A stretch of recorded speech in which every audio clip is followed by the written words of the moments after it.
the life of a photographer. It's 4:30 in the morning. You see the light starting to hit the horizon. There's what I want to photograph today again. Those peaks back in there. You can see Jupiter right there. That bright star is actually Jupiter. If you listen, you might be able to hear the birds singing.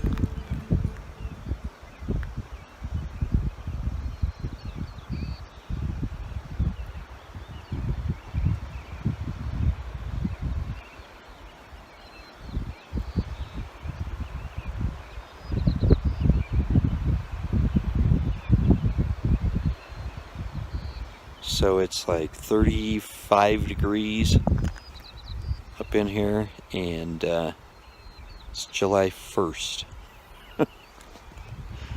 There was fresh snow yesterday. You can see the snow on the mountains. Some of that's from yesterday, but most of it's from you know, last winter. Just hasn't melted. Never melts up here sometimes. Anyway, this is what I'm doing. I'm having fun. You know, there's nothing like getting up at the crack of dawn to find out that there's not a cloud in the sky. Would have been a great night for Milky Way, but moon was about half full, sitting right about at the core. So I've got a couple weeks before I can do some more Milky Way shots. So a little bit later, it gets light pretty quick. This is my plan for today. Photograph these peaks over in the beaver ponds.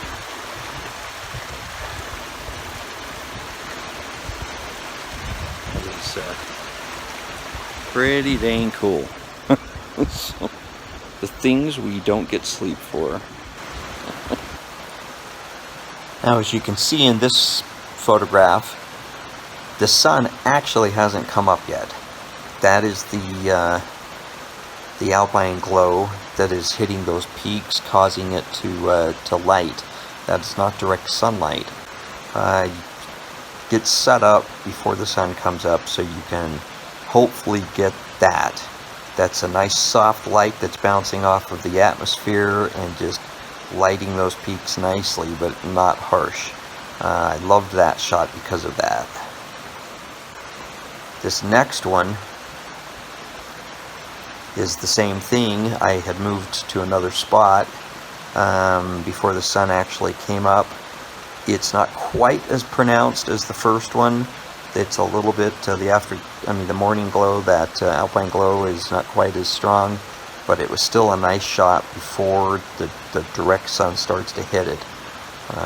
Finding nice lines in the river to lead the eye in with some S-curves if possible, directing the eye into it.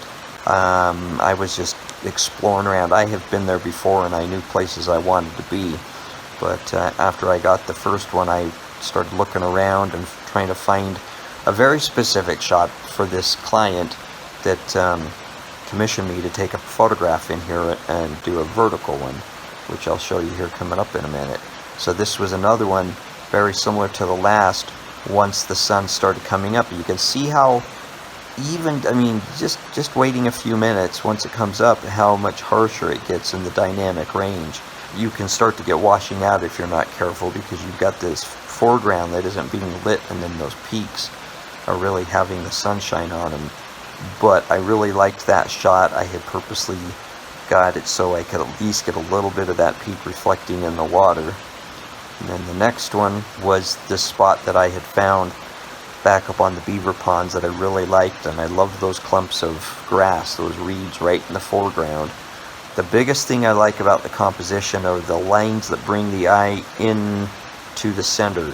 You've got the peaks on the top, bringing the eyes down from both sides, the sloping one on the right and the jaggedy ones on the left that bring it in, and you have the reflection in the water doing the same thing. These lines in the water of the reflection bringing the eyes in to those reflection of the peaks and the nice little clumps of grass in the foreground. This last one is vertical because that's what my client wanted, was a vertical shot that they could have put in a spot. So I turned vertical after I found this spot and took this photograph. The tree, there's a tree root and a tree laying out there that I thought maybe was a little bit distracting, but I liked the composition. I was willing to acquiesce. There's a fancy $5 word for you. I was willing to acquiesce that, to allow that for this spot. And the bonus to this, which I didn't notice until afterwards, was there's a heron standing on the beaver lodge in the very back dead center, and to the right of that there's a deer grazing, and I didn't see those until I was editing this, so it turned out really nice. Well, that was fun. You know, once the sun starts coming up, it comes up fast. People don't realize that. You really only have a few minutes, maybe 15, when the sun starts hitting the mountains before the light's kind of gone. As you can see, there's quite a bit of light now on the mountain. That's still doable, but the dynamic range is getting so high now. I could work with it, but to get the foreground here of the stream, the beaver ponds, and the highlights on there, it just starts to get too much for my liking. Anyway, this is absolutely one of my favorite places on the planet. That's why I'm not telling anybody where it is. You might have noticed I haven't said where these mountains are and these beaver ponds are. So if you want to know where they are, you could join a workshop. Right now I'm only doing individual workshops, but I will do groups. If you've got a bunch of friends that would like to do a workshop together with you, that's a great way to do it. You could actually split the cost better that way too. But this is, I'll give you a hint, I'm in Nevada. I was out on a beaver pond up that way, had to muck it through, get my boots a little bit wet though, they're waterproof, but I didn't see the beaver. I heard it, but I was too busy working. But anyway, this is just wonderful here. So after the sun's gotten too high to keep photographing, there's other things you can do. Detail shots. Doing detail shots of specific objects, like those cool little waterfalls coming off that beaver pond. Individual shots of them, or I just did a panoramic.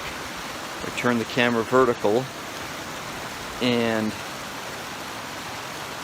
compose and focus, and then shoot from left to right. I typically do left to right, and then you'll stitch them together later in Lightroom, Photoshop, to make a panoramic of whatever ratio you want.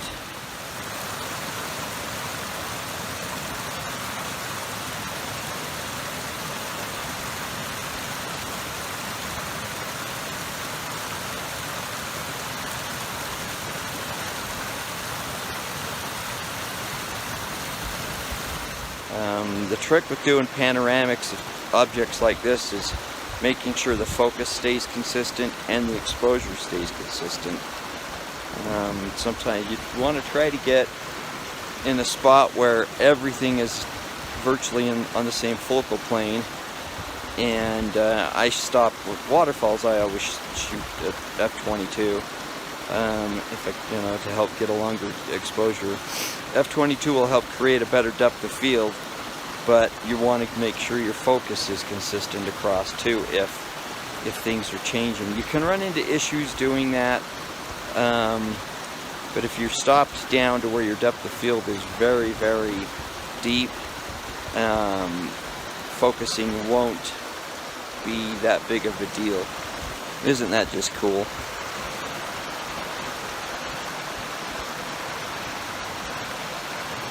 Another thing, well, a lot of people like to get good shots of, skunk cabbage.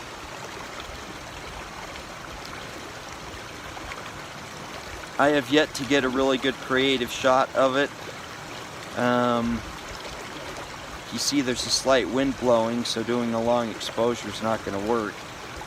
Unless you use a shallow, you know, a more shallow depth of field, a bigger, wider f-stop. But I've seen some great stuff people have done of skunk cabbage. At least that's what I call that stuff. Anyway, so check this out. This is, see, the light is still up there on the peaks, but it's moving down. It's gone way past the time to stop photographing.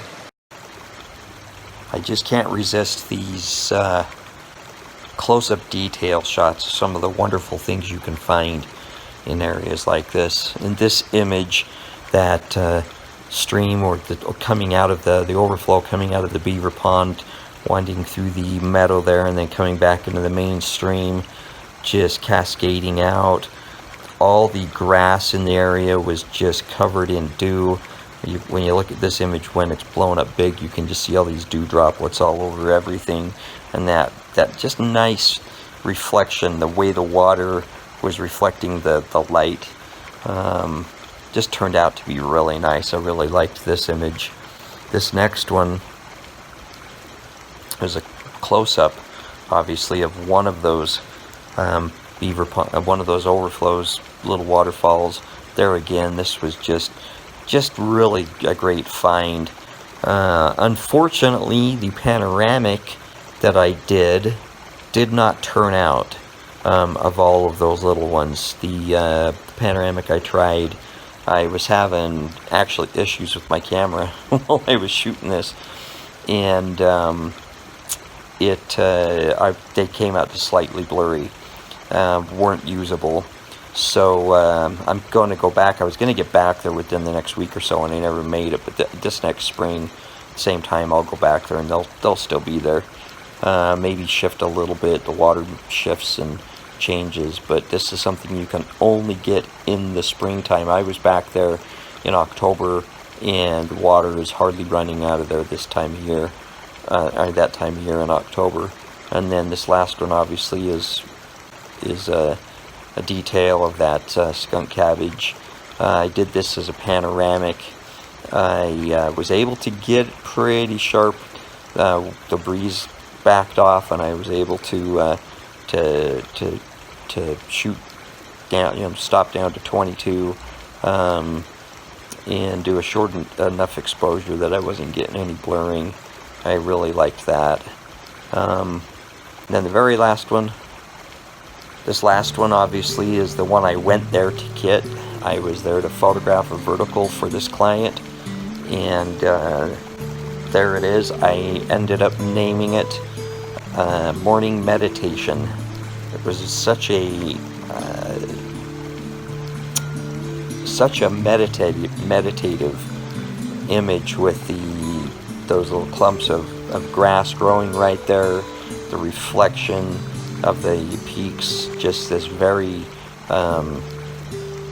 just nice calming image with the heron in the background when you see it blown up, and the deer. It was just so peaceful. I just could sit there and listen to that water running out of those beaver ponds, those little gurgling of the streams and stuff surrounding me for hours. But that's my happy spot. So I hope you enjoyed this video, and I hope you learned something from it. If you did, click the like button and hit the bell. That will notify you when I post new stuff, and hit the subscribe button. Please subscribe and follow my channel. I really appreciate it. Thanks again. Happy trails.